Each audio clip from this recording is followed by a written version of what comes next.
ये कहानी बिहार के एक पुराने शहर दरियापुर की है। यहाँ हर रविवार को लगने वाली एक छोटी सी संडे मार्केट होती थी। इसी हाट से थोड़ा बाहर निकलकर एक मोमोज का ठेला लगता था, जिसको विभा और उसका पति मोहन हमेशा आते जाते देखा करते थे। लेकिन कभी दोनों ने रुककर उस पर खाने का नहीं सोचा। इस औरत को देखकर तो लगता है जैसे कितने पैसे वाली होगी और बेचती मोमोज है। किसी किसी का मन करता है ऐसे काम करने का। जरूरी नहीं है कि पैसा नहीं है तो ही ये काम किया जाए। हाँ, वही मैं भी सोचूं। मार्केट अंदर है तो ये मार्केट से हटकर क्यों मोमोज बेचती है? इसको तो कॉलेज या स्कूल के बाहर बेचना चाहिए ये सब। छोड़ो, हमें क्या। और तुम भी क्या क्या सोचने लग जाती हो किसी के बारे में भी। चलो बैठो, घर चलते हैं। वो दोनों बाइक पर बैठ जाते हैं, लेकिन विभा मोहन के साथ बैठ तो जाती है, लेकिन उसकी नजर उस स्टॉल पर ही रहती है। वो ये सब ध्यान नहीं देती। मोहन समझ जाता है, बड़ी अजीब औरत है, जाने क्यों यहाँ ठेला लगाती है। और अगर पैसे वाली भी होगी तो कितने पैसे होंगे इसके पास? अब उसके बारे में सोचना बंद करके बताओगी क्या खाना है? चाउमीन ही खिला दो। और मैं नहीं सोच रही उसके बारे में। विभा के दिमाग में फिर भी वो लड़की आ ही रही होती है। रात को मोहन तो सो जाता है, लेकिन विभा मन ही मन सोच रही होती, कुछ तो बात है, कोई फायदा तो जरूर होगा उस लड़की को, तभी तो वो वहाँ मोमोज लगाती है। हमेशा लाल लिपस्टिक फैंसी कपड़ों में खड़ी रहती है। ऐसे कौन मोमोज बेचता है? क्या वो कुछ अलग डालती होगी अपने मोमोज में? अब सो भी जाओ विभा, कब तक सोचना है मोमोज के बारे में? अरे नहीं, मैं वो नहीं सोच रही हूँ। दोनों सो जाते हैं। कुछ दिनों बाद विभा गर्भवती हो जाती है। दोनों बहुत खुश हो जाते हैं। मोहन अपनी बीवी से बहुत प्यार करता है। मेरा ऐसी हालत में कुछ कुछ खाने का जी हो रहा है, क्या करूँ? अरे ये क्या सोचना, मैं हूँ तो मुझे बताओ क्या खाना है। विभा मोहन को रोज कुछ लाने को कहती है और मोहन वो लेकर भी आता है। एक दिन की बात है, विभा की तबीयत कुछ ठीक नहीं थी। सुनिए, आज मेरा खाना बनाने का बिल्कुल मन नहीं है। क्या आप आज बाहर खा लेंगे और रात में ऑफिस से आते समय कुछ लेते आना? हाँ कोई बात नहीं, तुम आराम करो, मेरी फिक्र मत करो। बस बताओ तुम क्या खाओगी? हाँ, सही बोलूं तो मुझे उस औरत के ठेले वाले मोमोज खाने हैं। बस इतनी सी बात, मैं आज लेते हुए आऊंगा। तुम बस हुक्म किया करो मैडम, तुम्हारा नौकर हमेशा तुम्हारे लिए हाजिर है। क्या आप भी मेरे नौकर थोड़ी हैं? वो तो आज पता नहीं क्यों बस मन हुआ ये सोचकर कि वो अपने मोमोज में आखिर ऐसा क्या डालती है, क्या पता कुछ अलग स्वाद हो। मोहन विभा की ऐसी बात सुनकर जोर से हंस पड़ा और विभा से विदा लेकर ऑफिस चला गया। ऑफिस से आते समय उसको मोमोज का ठेला दिखाई दिया। क्योंकि विभा प्रेग्नेंट थी तो मोहन लंच लेकर भी नहीं गया था। उसको भी बहुत तेज भूख लगी थी। क्यों ना जब तक ये मोमोज बनाएगी तब तक खा लिया जाए। एक काम करता हूँ, एक प्लेट यहाँ खा लेता हूँ, बाकी विभा के साथ खा लूंगा, इससे विभा को भी अच्छा लगेगा। मोहन ने सोचा, आज संडे मार्केट नहीं था तो मोहन ने देखा आसपास कोई नहीं था, सिर्फ वही औरत लाल ड्रेस में लाल लिपस्टिक लगाई खुद ही लेकर खा भी रही थी और बाकी के मोमोज गर्म करते हुए गाना गा रही थी, जैसे उसको किसी से कोई मतलब ही न हो और वो खुश हो। तभी मोहन ने धीरे से हिचकते हुए कहा, एक प्लेट कितने का देती हैं आप?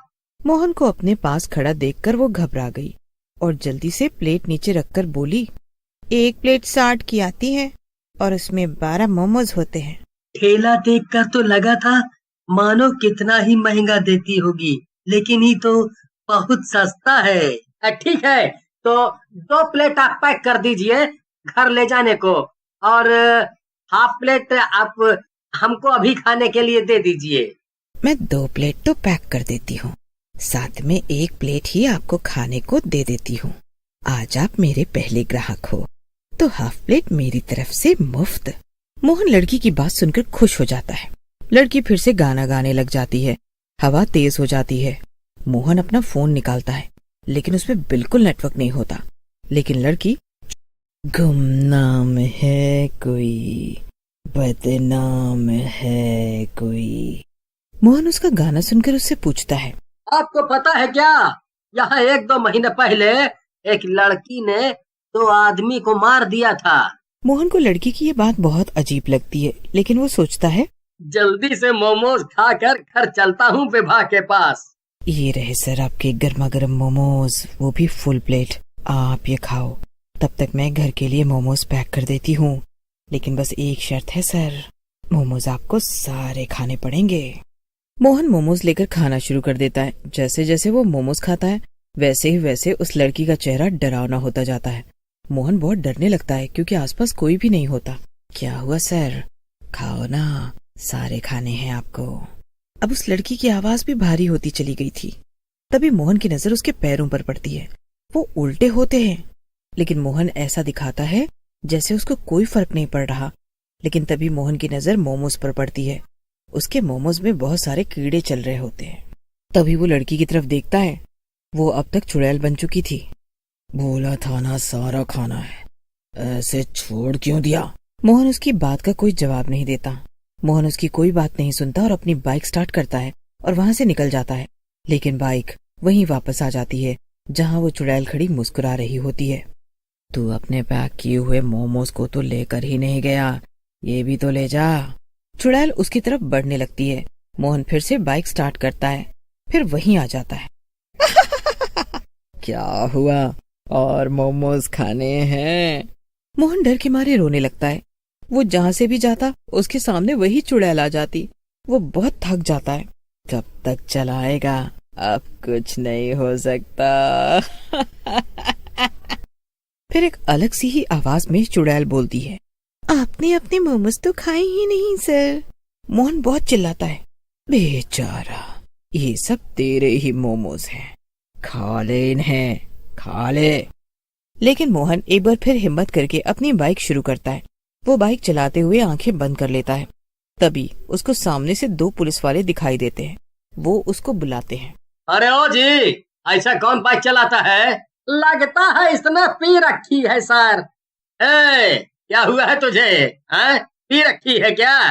पता है ना, पी कर गाड़ी चलाना मना है। मैंने नहीं पिया है, मैंने चुड़ैल के मोमोज खाए हैं, वो मुझे मार देगी। ये क्या बहकी बहकी बात कर रहा है? हैं?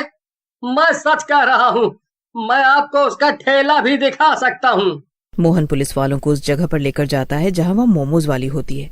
लेकिन अब वहाँ पर कुछ भी नहीं होता और ऐसा लग रहा था जैसे वहाँ पहले कभी कुछ था ही नहीं। मोहन को यकीन नहीं होता अभी जो सब हुआ वो एक झूठ था। मोहन की हालत अब बहुत खराब हो चुकी थी। उसकी तबीयत के साथ साथ उसका मानसिक हालत भी बहुत खराब होने लगा था। दोनों पुलिस वाले व्यवहार के बहुत अच्छे थे। उन्होंने मोहन से कहा, चलो मैं तुम्हें तुम्हारे घर छोड़ देता हूँ, यहाँ कब तक ऐसे परेशान रहोगे? मोहन पुलिस वालों की बात मान लेता है, घर पहुँच जाता है। घर पर उसको जैसे ही विभा देखती है रोने लगता है। क्या हुआ जी आपको? किसी ने कुछ किया क्या? किसी ने आपको मारा क्या? विभा बहुत घबरा जाती है। उसने मोहन को ऐसे बेबस कभी नहीं देखा था। जी आप लोगों का बहुत बहुत शुक्रिया जो आप इन्हें घर तक लेकर आए। पुलिस वाले चले जाते हैं। विभा मोहन के पास जाती है और बैठ जाती है और पूछती है। मोहन रोते रोते उसको सारी व्यथा बता देता है। मुझे लगता है उसमें कुछ तो गड़बड़ है, पर इतनी बड़ी गड़बड़ मैं तो आपको वहाँ कभी नहीं जाने देती। अगर मुझे पता होता, मेरी ही गलती है ये सब। अब आप कभी उस रास्ते से मत जाइएगा। आप मुंह हाथ धो लीजिए, मैं अभी खाना लगा देती हूँ। मैंने मैगी बनाई है, आज वही खा लेते हैं। कल से मैं घर पर ही खाना बना लूंगी। मोहन उठकर अपने वॉशरूम में चला जाता है। मुंह धोते हुए उसकी नजर शीशे पर पड़ती है। शीशे पर खून से लिखा होता है, सर आपने पूरे मोमोज नहीं खाए हैं ना? मोहन की नजर एकदम से विभा की लाश पर पड़ती है, जिसको देखकर मोहन को हार्ट अटैक आ जाता है और वो भी मर जाता है। चुड़ैल का मकसद अब पूरा हो जाता है और वो जोर जोर से हंसने लगती है और फिर गायब हो जाती है।